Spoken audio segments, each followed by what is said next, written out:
আমার এলাকার মানুষরা মনে করেছিল আমার মাইকটা হয়তো নষ্ট। আজকে আমি প্রমাণ করতে পারলাম যে আমার মাইক ঠিক আছে এবং আমার স্পিকার আমাকে সুযোগ করেছে। ধন্যবাদ মাননীয় স্পিকার। আমরা আশা করছি সুনামের দিক থেকে আপনি তাকেও অতিক্রম করে যাবেন এক সময়। ধন্যবাদ। মাননীয় স্পিকার, আপনাকে ধন্যবাদ।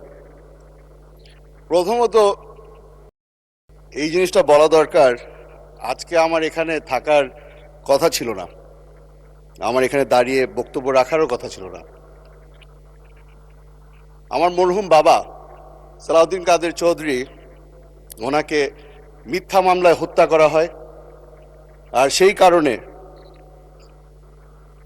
the Almighty in His great wisdom has decided that I stand here in His stead. আমি যদি কোনো ভুল করে থাকি আমাকে ক্ষমা করে দিবেন, তবে প্রথমবারের মতো বক্তব্য রাখছি এই সংসদে, কিছুটা তো নার্ভাসনেস আছে।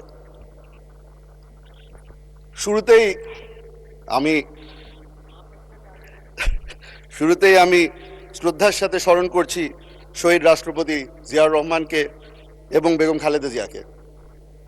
ওনাদের কারণে আজকে এই স্বাধীন বাংলাদেশে দাঁড়িয়ে আপনার সামনে বক্তব্য রাখতে পারছি। মাননীয় স্পিকার, আমি প্রথমে আপনাকে ধন্যবাদ জানাতে চাই। আপনি হয়তো ভুলে গেছেন, তবে আপনার সাথে আমার একটা বেশ পুরনো সম্পর্ক আছে। আমার বাবা যখন বাংলাদেশ জাতীয়তাবাদী দল জয়েন করে, সেই প্রস্তাব আপনি নিয়ে গিয়েছিলেন, আর তার মাধ্যমেই, যেহেতু আমার বাবা জাতীয়তাবাদী দল এবং জাতীয়তাবাদে বিশ্বাস করতেন, সেই কারণে আজকে আমি মাননীয় প্রধানমন্ত্রী তারেক রহমান সাহেবের দলে যোগ দিয়ে ওনার সংসদ সদস্য হিসেবে দাঁড়িয়েছি। মাননীয় স্পিকার, এখানে দাঁড়ানোর পরে অনেকেই তাদের নিজ নিজ এলাকার সমস্যার ব্যাপারে কথা বলেন।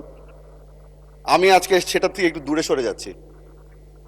রাঙ্গুনিয়া চট্টগ্রাম 7-এর জনগণ আমাকে ভোট দিয়ে এখানে পাঠিয়েছে, কারণ তারা বিশ্বাস করেছে যে আমার মধ্যে হয়তো সেই ক্যাপাবিলিটিটা আছে, যেটার মাধ্যমে এই এলাকার সব সমস্যার সমাধান আমি খুঁজে পাব।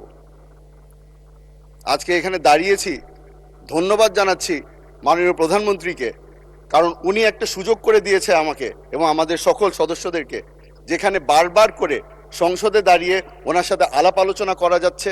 ওনাকে এখানে পাচ্ছি আমরা, এবং ওনার সাথে আমাদের যেই মিনিস্টাররা ওনার সাথে কাজ করছেন তাদেরকেও আমরা প্রতিদিন পাচ্ছি। তাদের কাছে আমি অনুরোধ করব, আমার এলাকার যখন সমস্যা নিয়ে আপনাদের কাছে আসি, সাহায্য করবেন। 17 বছর ধরে কোনো ধরনের উন্নয়ন হয়নি রাঙ্গুনিয়ায়। আজকে আপনাদের কাছে হাত পেতে ছোট ভাই হিসেবে এসেছি, আশা করি আপনারা সকলেই সাহায্য করবেন। মাননীয় স্পিকার, বর্তমানে সেটা হচ্ছে এই সংসদের মধ্যে একটা ট্রাস্টের ল্যাকিং চলে এসেছে। আমরা বারবার করে বলেছি, আমার প্রধানমন্ত্রী বারবার করে বলেছে, জুলাই সনদের মধ্যে যা যা লেখা আছে অক্ষরে অক্ষরে সেটা বাস্তবায়ন করব আমরা। তবে আমার বিরোধী দলের বন্ধুরা যেটা বিশ্বাস করতে রাজি না, হয়তো এত বছর নির্যাতিত হওয়ার কারণে তারা এখন আর কাউকে বিশ্বাস করে না। তবে আমি বলে রাখি, আপনারা যেভাবে করে 17 বছর নির্যাতিত হয়েছিলেন, আমরা সকলেই নির্যাতিত হয়েছিলাম। আপনারা যেভাবে করে এখানে সংসদ সদস্য আছে যে আয়না ঘরে অনেক বছর ছিলেন, আমিও সেই একই আয়না ঘরে 7 মাস হয়ে এসেছি। বেশ লম্বা জার্নি ছিল আয়না ঘর থেকে এই সংসদ পর্যন্ত। আশা করি আমার উপরে তারা ভরসা রাখবে।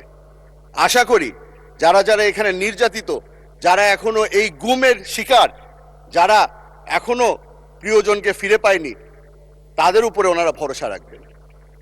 আমরা একটা নতুন জিনিস দেখতে পেলাম। প্রথমবারের মতো আমার প্রধানমন্ত্রী একদিনের মাথায় এই সংসদে দাঁড়িয়ে বলল, আপনারা আপনাদের সাহায্যের হাত বাড়িয়েছেন, আমরা সেই সাহায্য চাই। সঙ্গে সঙ্গে কমিটি গঠন করে দেওয়া হলো। এই ন্যাশনাল এবং ইন্টারন্যাশনাল ক্রাইসিসের মধ্যে আমরা তাদের সাহায্য কামনা করি, এবং যেহেতু তারা সাহায্য করতে চেয়েছে আমরা তাদেরকে ধন্যবাদ জানাই। মাননীয় স্পিকার, আজকে অবাক হলাম। আমি একটি প্রোগ্রামে গিয়েছিলাম যেখানে এই মানবাধিকার নিয়ে অনেকক্ষণ ধরে কথাবার্তা হচ্ছিল। সেখানে আমাকে বলা হলো যে এই মানবাধিকারের যেই অর্ডিন্যান্সটা ছিল সেটা ল্যাপস হয়ে গেছে, কেন হলো? যেখানে জবাব দিয়ে এসেছি যে মানবাধিকারের যেই অর্ডিন্যান্স ল্যাপস হয়েছে সেটা একটা দুর্বল অর্ডিন্যান্স ছিল। শক্তিশালী বিল আকারে আমরা এখানে একটি নতুন বিল প্রস্তাব করব। আশা করি তারা ভরসা রাখবে যে যেই ব্যক্তি 7 মাস টর্চার হয়েছে সেই ব্যক্তি তাদেরকে মিথ্যা কথা বলছে না, অসৎ কথা বলছে না। মাননীয় স্পিকার, আমরা গত 2 মাস ধরে চেষ্টা করেছি এই সংসদে দাঁড়িয়ে তাদের যেই ভরসা আছে সেটা যেন আমাদের পক্ষে নিয়ে আসতে পারি। আশা করছি সামনের মাস যেগুলি যাবে আস্তে আস্তে করে তারা আমাদের উপরে ভরসা রাখা শুরু করবে। মাননীয় স্পিকার, মাননীয় সদস্য, আপনাকে আরো 2 মিনিট সময় দিচ্ছি, কিন্তু এই 2 মিনিটের মধ্যে আপনি কনক্লুড করবেন। ধন্যবাদ মাননীয় স্পিকার। মাননীয় স্পিকার, আমাদেরকে বারবার করে জিজ্ঞেস করা হয় যে আমরা যে এই সংসদে দাঁড়িয়ে আছি নতুন করে বিল আকারে কেন নতুন বিল আনা হচ্ছে। আমি তাদেরকে বলে দিতে চাই, আমার প্রধানমন্ত্রী আমাদের উপরে ভরসা রেখেছে এবং আমাদেরকে সুযোগ করে দিচ্ছে। উনিও জানতে চান আমার ওপিনিয়ন কি। এই জুলাই সনদ যখন সই করা হয়েছিল তখন আমরা রিপ্রেজেন্টেটিভ পাঠিয়েছিলাম, তবে আমি এখানে দাঁড়িয়েছি representing the people of Rangunia. ওই সনদ সই করার সময় আমাকে কোনো সময় কোনো প্রশ্ন করা হয়নি। আমার প্রধানমন্ত্রী জানতে চায় আমার ওপিনিয়ন কি। এখানে আমরা যেই ধরনেরই আইন পাশ করি না কেন উনি চাচ্ছেন যে আমরা যেন সব ধরনের আলাপ আলোচনার মাধ্যমে একটা কনসেনসাসে আসি এবং আইন পাশ করি। আশা করি এই জিনিসটার উপরেও আমার ভাইরা, আমার বন্ধুরা আমাদের উপরে ভরসা রাখবে। মাননীয় স্পিকার,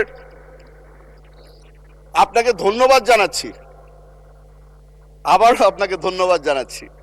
এই সুযোগ করে দিয়েছেন। অনেক দিন ধরে এখানে বক্তৃতা দেই না বলে আমার এলাকার মানুষরা মনে করেছিল আমার মাইকটা হয়তো নষ্ট। আজকে আমি প্রমাণ করতে পারলাম যে আমার মাইক ঠিক আছে এবং আমার স্পিকার আমাকে সুযোগ করেছে। ধন্যবাদ মাননীয় স্পিকার।